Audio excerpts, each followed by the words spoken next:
My curse, man. Yeah, sure. Yeah. Great song. So this is from the Howard era. Vocals from Howard. Okay, for me, the vocals on this song, they're soaring. Oh my gosh. Right? It's soaring vocals. Yep. This is where the subjectivity is really, really tough. Like objectively, Howard is not a 10. No. Objectively, there's way better singers than Howard. Well, and that's where it's like there are better singers, but for this song, for this genre, yeah, right? Michael Bolton isn't gonna. I shouldn't say that. Michael Bolton would nail this song. This is my card. Okay, he's not. You know. Chill out, Charlton Heston. For me, Howard in this song is like 9.5. I can't think of another metal song in my past that has had the impact that this one had the first time I heard it. I was like, how do you even combine? Like, okay, we should move on because I could go on for days about how Howard. And I agree. I totally agree with you. And I've said this about because I'll let my kids listen to Killswitch Engage at times, right? Kids have heard all the albums, yeah. For lyrically, they are an uplifting presence.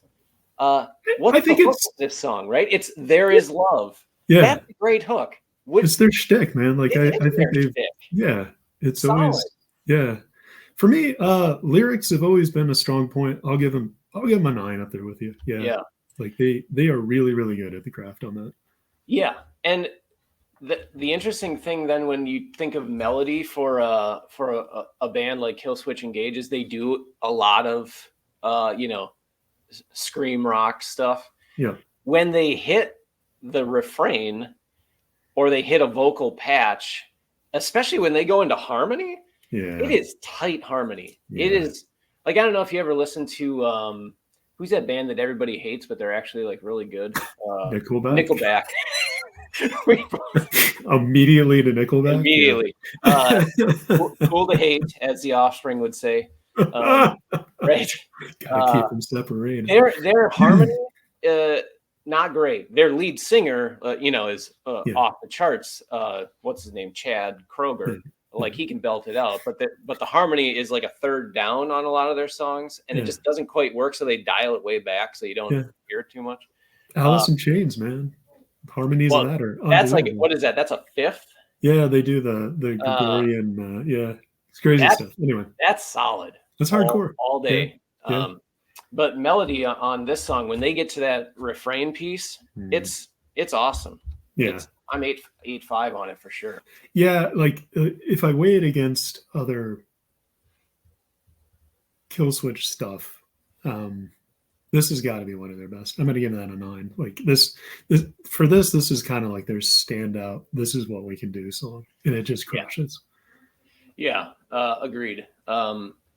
Rhythm for me on this one, it's not their most rhythmically complex song, but it does have the halftime breakdown in the verse, which is always sweet, right? Because you're driving and you like, you know that feeling when you're listening to a rock and roll song and they're going along, and you're like, yeah, this song's banging, and then they hit the halftime drum beat and you get the face like you just smelled something rotten, and you're like, oh yes, yeah. That's in this song. I'm a fan. Rhythmically, this is actually one of, like, exactly what you said. If you know Killswitch, you know that this isn't them putting out their technical shingle.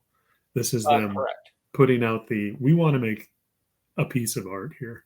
Yeah. And I feel like I'm gonna place the subjectivity within Killswitch's corpus of work and say rhythmically this is like a 7.5 on their rhythmic ability. Yeah, because they're not crushing it. They do much more interesting rhythmic stuff, just like you said. The funny thing is, when I think rhythm, I'm thinking of the percussion side, but a lot of their rhythm is also coming from the guitar side. It's because Adam was a drummer, right? Right, exactly. because they do so much of that, that, what do they call it? They're chugging, right? That the palm muting's all over the place. Yeah. They don't. Have you ever tried to learn any of their songs on guitar? Yeah. I know a lot. I know most of the song. If you ever watch them, they'll do little like demos of, okay, here's this, how we play this song. And it's him and I forget the other guitarist's name. And one, they are perfectly in sync, even when they're just sitting on somebody's interview. Yeah. And two, they're so technically proficient. I mean, my brother is a guitar nerd as well, and he said, a lot of these guys are as technically proficient as somebody in the New York Philharmonic Orchestra, right? They are expert craftsmen, and you can see that when they play. Because when I try and play a song of theirs, like I am struggling at tempo. I'm struggling.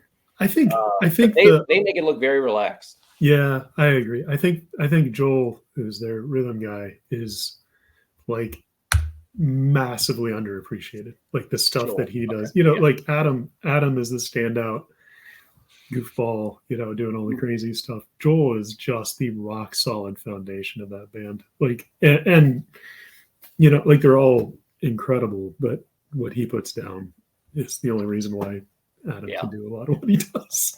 And honestly, like I appreciate as a guitarist, I appreciate solid guitar, whether I really like the songs overall or not, just because it's nice once you know how easy or difficult something is. Then you're like, oh, that's just a hammer on pull off gimmick. Like that's not really that hard. But then when you hear some of this stuff on this song, like I said, a lot of the John Mayer stuff I try to play, that is challenging. And when you pull it off, it is satisfying. It feels so good. I think we can get to instrumental craft here with the things that they do, even if it's not technically complex, the sound they get out of that. Because like they're one of those bands that don't use a lot of effects to get what they want.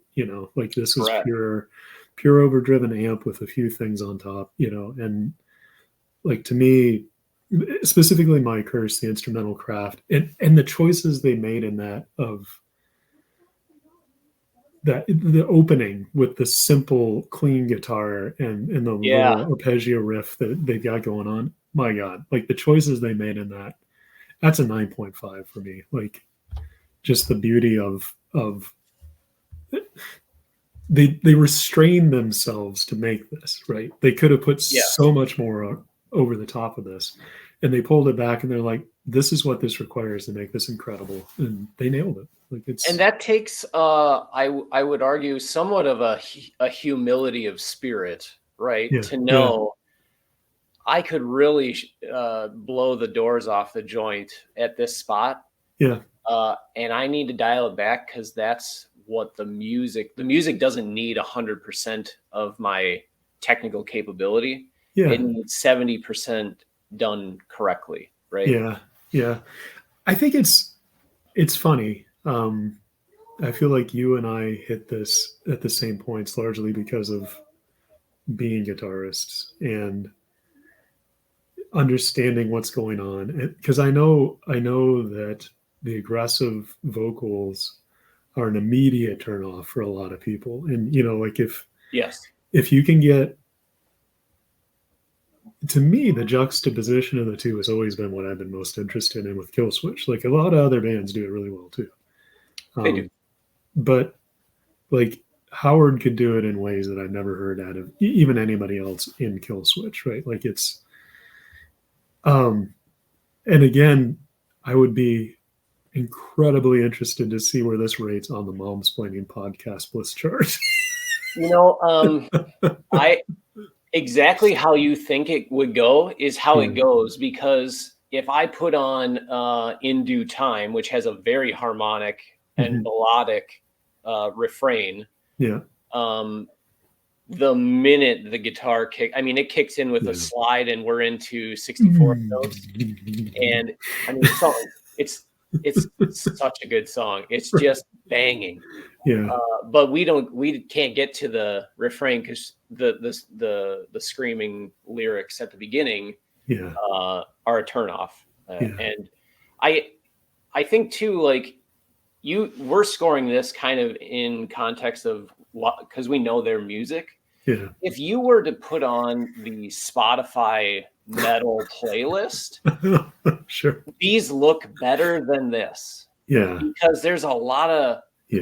metal out there, and a lot of it is solid instrumental craft, but Yeah. a lot of it for me is really poor lyrics and forced vocals, right? That this is why I like a couple songs by a band like August Burns Red, which is super solid instrumental craft, super solid rhythm and technical proficiency. There's no singing. The lyrics are fine, but I like uplifting lyrics. And if I hear a song that's like, we're all going to die, like, I'm not going to listen to that trash. I'm 40. Right. I know this is happening.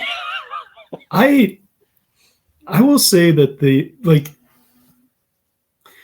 difference between Killswitch and so many other bands that I listen to in the metal genre, especially metalcore, like these guys are consummate craftsmen and artists, like they make stuff purposely to pull out really interesting elements that they like, and occasionally they just rip one, like it. I think some of them are just like, we're just going to overpower this and do what we want to do. But like they're such craftsmen in how they build the song, the message that they've got in the song, what they're going to be doing, how the different parts fit together. It's brilliant. Like Mastodon, I feel like has the same overdriving purpose, but they're more of they run more towards like almost the punk,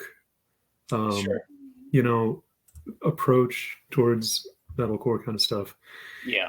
And so you can appreciate the craftsmanship in so much of this, which doesn't exist, I feel, in a lot of I don't know if it's just some people come at it for the raw emotional power of metal, Yeah. Whereas these guys, I feel like like when I first heard Killswitch, I was like, finally somebody's brought metal into a level where you can compare it with just about any other musical genre.